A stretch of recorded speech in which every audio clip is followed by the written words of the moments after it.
이제 걸림돌이 없으니까 을사늑약 2차 한일 협약을 체결합니다. 여기서는 어떤 내용이 들어가냐? 우리는 1스텝 한일 의정서를 통해서 군대를 주둔했고 군용지 목적으로는 우리가 땅을 마음대로 가져가겠다고 일본이 가져갔잖아요. 그리고 사실 저 한일 의정서를 배경으로 러일 전쟁 도중에 또 일본이 뺏어간 땅이 있습니다. 나중에 영역 문제, 땅 문제로 다시 단독으로 나오는 독도를 이때 일본이 뺏어가는 거예요. 러일 전쟁 도중에. 야, 독도 무인도네. 우리가 군사적인 목적으로 좀 가져갈게 라면서 시마네현으로 강제 편입시킵니다.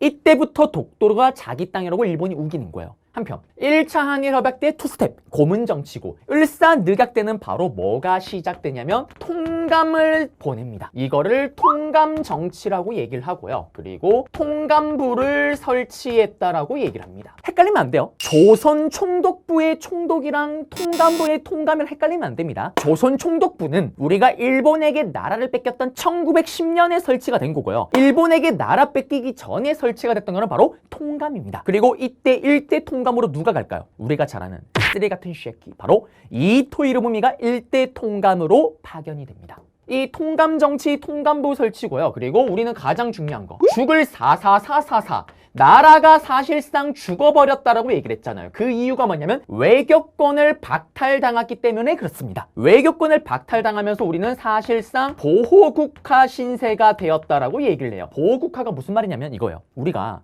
미국과 FTA 조약을 체결한대요. 근데 우리나라 외교부 장관들이 가는 게 아니라 일본 외교 장관이 가서 쥐들이 뭔데 미국이랑 조약을 체결하는 거예요. 그게 바로 이 외교권 박탈입니다. 사람으로 치면 손다리가 다 잘려 나가버리는 겁니다. 그러면 어떡해? 당연히 이거에 대한 저항이 일어나겠죠. 그래서 여기서 시험에 단독으로 가장 잘 나오는 거 뭐냐면 을사늑약이에요. 을사늑약 던져놔요. 조항에 통감정치 샤란샤란 꿀랑꿍, 외교권 박탈 샤란샤란 꿀랑꿍, 다음 조약에 대한 우리 민족의 저항으로 옳은 것을 했을 때 저항을 찾으면 정답이에요. 오답으로 터무니없는 게 들어가겠죠. 또는 이렇게 나와요. 저항을 던져놓고 역으로 다음 같은 저항이 일어나게 만들었던 배경 조약에 대한 설명으로 옳은 것은 을사늑약을 물어보고 있죠. 통감 정치를 시행하였다. 외교권을 박탈당하고 보호국가 신세가 되었다. 찾으면 정답. 오답으로 1차 한일 협약의 고문 정치, 내정 고문 파견했다. 샤란샤란 꿀랑꿍 다 오답이잖아요. 한일 의정서다. 오답이잖아요. 그렇게 장난질을 칩니다. 자, 그리고 순서 흐름도 중요한 거고요. 이제 을사늑약에 맞서 싸운 우리 민족의 저항을 봐야 돼요.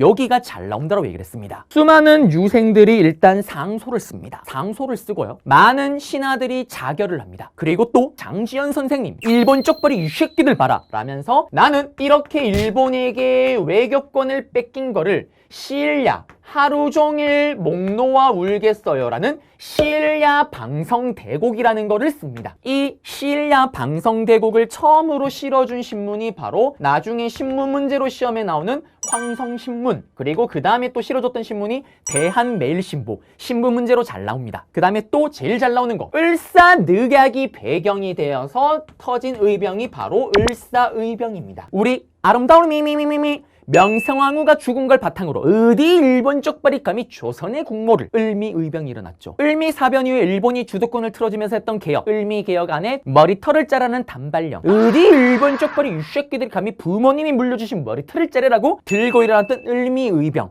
의병이 1단계입니다. 그리고 이제 을병의 2단계 을사의병이 터지는 거예요. 그러면 을사의병은 배경이 뭐예요? 을사늑약이 배경이 되는 거죠. 그리고 이때는 의병의 확대기예요. 을미의병이 시작기라면 의병의 확대기라는 걸 보여주는 이유가 뭐냐? 주도했던 인물 중에 신돌석, 평민의병장이 등장을 하는 거예요. 그리고 제가 앞에서 계속 강조를 했던 바로 보수파의 원조이자 인물 문제로 단독으로 나온다는 최익현 선생님. 최익현 선생님이 을사의병의 리더 역할을 맡으십니다.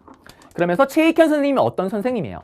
흥성대원군, 네 아들 고종 이제 10년이 지났다. 홀로 정치할 나이가 됐다. 꺼져라. 하야 상소를 올리고요. 강화도 조약이 체결되자 어떻게? 서양이나 일본 놈이랑 똑같습니다. 외양일치론. 그리고 을미개혁의 머리털을 자르러 가자 도끼를 들고 가서 내 머리털을 자를 바에는 도끼로 제 목을 치십시오 라고 고종 임금에게 말했던 최익현이 을사의병의 리더 역할을 맡습니다. 이때 일본이요, 이미 주도권을 틀어주고 있잖아요. 조선 내에서. 조선의 군대와 일본의 군대가 을사의병을 진압하러 갑니다. 제일 중요한 게 뭘까요? 리더를 잡으면 되는 거예요. 최익현을 잡으러 갑니다. 그때 최익현 선생님이 자진체포를 당해요. 왜? 나는 일본 쪽발이 니들과는 싸우지만 황제의 군대와는 싸울 수가 없다. 자진체포를 당합니다. 그리고 대마도로 끌려가세요. 쓰시마 섬으로. 거기서 일본이 주는 물가 식량을 먹지 않습니다. 나는 일본 쪽발이 니들 새끼들이 주는 거는 1도 먹지 않겠다. 굶어서 돌아가십니다. 정말 대단하신 분이에요. 굶어서 돌아가실 때 같이 따라왔던 분 중에 한 분이 최익현 선생님이 먹지 않은 물가 식량과 자기의 물가 식량까지 먹어서 2인분을 먹고 건강하게 돌아오신 분이 계시세요. 그분이 나중에 또 독립운동을 합니다. 나중에 다시 나오게 될 거예요. 자, 그러면서 최익현, 신돌석 시험에 나오면 어떻게 나오냐? 나중에 의병 챕터가 따로 있지만 미리 설명해 드리는 거예요. 자, 보시면 시험에 나오면 지도를 줘요. 신돌석, 최익현 이름이 있습니다. 다음 자료와 관련된 의병에 대한 설명으로 옳은 것은 을사늑약이 배경이 되었다. 찾으면 정답. 요거 다 키워드 다 주고 다음 타이틀 제목 을사의병의 전개, 투쟁 찾으면 정답입니다.